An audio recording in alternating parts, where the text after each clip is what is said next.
வணக்கம். இந்த சுவாரஸ்யமான வரலாற்று அலசலுக்கு உங்கள ரொம்பவே உற்சாகத்தோட வரவேற்கிறேன்.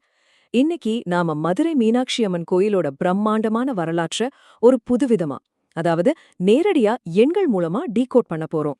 இது வெறும் ஒரு சாதாரண கட்டிடம் இல்லைங்க. பல நூற்றாண்டுகளோட ரகசியங்கள தனக்குள்ளே அடக்கி வச்சிருக்க ஒரு கால பெட்டகம்.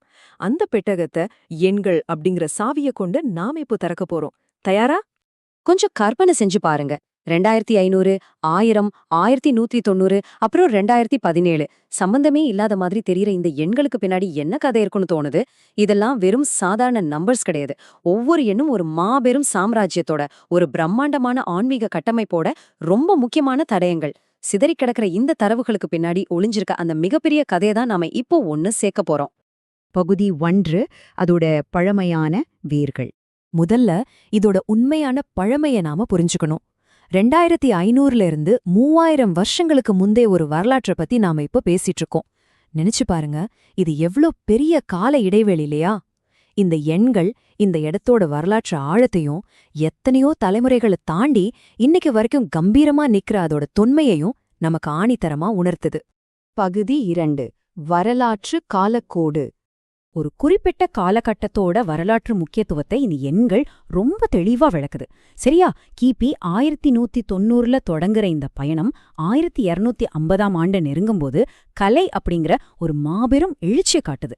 அப்படியே தொடர்ந்து 1300ஆம் ஆண்டு வரைக்கும் இந்த ஆலயம் எப்படி ஒரு முழுமையான வரலாற்று மையமா உருவெடுத்துச்சு அப்படிங்கறத இது நமக்கு தெளிவா சுட்டிக்காட்டுது. பகுதி 3, கட்டிடக்கலை எண்கள். இப்போ நாம இந்த ஆலயத்தோட பிரம்மாண்டமான கட்டமைப்புக்குள்ள ஒரு வேகமான அணிவகுப்பா நுழைய போறோம்.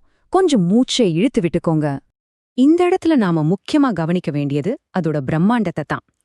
1000 அப்படிங்கிற இந்த பிரம்மாண்டமான எண் இந்த ஆலயத்தோட வடிவமைப்பையும் அதோட கட்டமைப்பு வீச்சையும் திரும்ப திரும்ப குறிக்கிற ஒரு அடையாளமா நிக்குது. அடுத்து வேகமா 64க்கு வருவோம். இது இந்த ஆலயத்தோட குறிப்பிட்ட கட்டிடக்கலை கூறுகளோட எண்ணிக்கையை குறிக்கிற ஒரு முக்கியமான வரலாற்று அளவீடு. உடனே 14. கட்டமைப்பு பத்தின இந்த வேகமான ஓட்டத்துல 14 அப்படிங்கிறது ஆலயத்தோட இன்னொரு மிக முக்கியமான புற வடிவமைப்ப குறிக்கிற எண்ணா திகழுது. அதைத் தொடர்ந்து 15. இந்த எண்கள் ஒவ்வொன்னும் ஆலயத்துக்குள்ள இருக்கிற மர்மமான அமைப்புகளையும் பிரிவுகளையும் அடுக்கடுக்கா நமக்கு காட்டுது. மேலும் 16. பல நூற்றாண்டுகளா படிப்படியா கட்டப்பட்ட இந்த ஆலயத்தோட பலவிதமான கூறுகளையும் இந்த எண்கள் தொடர்ந்து நமக்கு உணர்த்திட்டே இருக்கு. இந்த வேகமான வரிசையோட உச்சக்கட்டமா நம்ம தடாலடியா 500 அப்படிங்கிற ஒரு பெரிய அளவீட்டுக்கு தாவரும். இது ஆலயத்தோட உள்கட்டமைப்புகளோட இன்னொரு பிரம்மாண்டமான பரிமாணம். இப்போ இதுல ரொம்ப சுவாரஸ்யமான விஷயம் என்னன்னா, இங்க குவிஞ்சு கிடக்கிற எண்களோட அசுரத்தனமான அளவுதான். 450, 78, 77, 351, 52, 985, 148, 200, அப்புறம் 100 இப்படி மீண்டுகிட்டே போற இந்த எண்களை கவனிங்க. இந்த இடம் வெறுமனே ஒரு கட்டிடம் இல்ல. இது எண்கள், கலை, அப்புறம் பொறியியல்னு எல்லாத்துலயும் பின்னப்பட்ட ரொம்ப சிக்கலான அடர்த்தியான ஒரு வலைப்பின்னல் அப்படிங்கறத இது ஆழமா வலியுறுத்துது.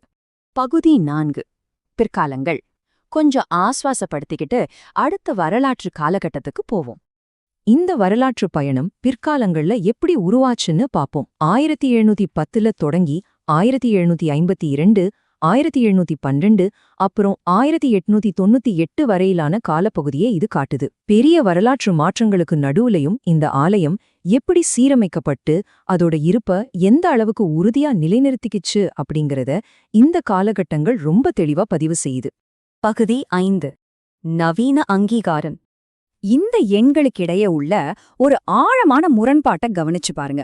ஒரு பக்கம் 2500லிருந்து 3000 வருஷங்களுக்கு முந்தைய அதோட மிக தொன்மையான தோற்றம். இன்னொரு பக்கம் 1990, 2017 ஆகிய ஆண்டுகள்ல அதுக்கு கிடைச்ச நவீன கால தொடர்புகள். இத்தனை நூற்றாண்டுகளை கடந்தும் இன்னைக்கு வரைக்கும் அதோட பெருமையையும் முக்கியத்துவத்தையும் அது கொஞ்சம் கூட இழக்கல அப்படிங்கறதுதான் நிதர்சனம். இறுதியா இந்த செதறிய தரவுகளை பாருங்களேன். 2017 யுனெஸ்கோ, அப்புறம் ஆர்ட். இந்த தகவல்கள் இன்றைய காலகட்டத்திலையும் இந்த ஆலயத்தோட உலகளாவிய அங்கீகாரத்தையும் கலை ரீதியான முக்கியத்துவத்தையும் ரொம்ப ஆழமா நிலைநிறுத்துது. வரலாறுங்கிறது கடந்து போன ஒரு விஷயம் கிடையாது. அது இன்னைக்கும் நம்மளோட வாழ்ந்துகிட்டு இருக்கு அப்படிங்கிறதுக்கு இதுவே ஒரு பெரிய சாட்சி.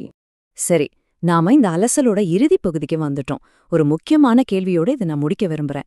இத்தனை எண்களும் தரவுகளும் இந்த மாபெரும் ஆலயத்தோட கடந்த காலத்தை இவ்ளோ நுணுக்கமா நமக்கு வரைஞ்சு காட்டியிருக்குன்னா, இந்த பழமையான சுவர்களுக்குள்ள இன்னும் எவ்வளவு வரலாறும் ரகசியங்களும் வெளியே வராம தூங்கிட்டு இருக்குன்னு யோசிச்சு பாருங்க.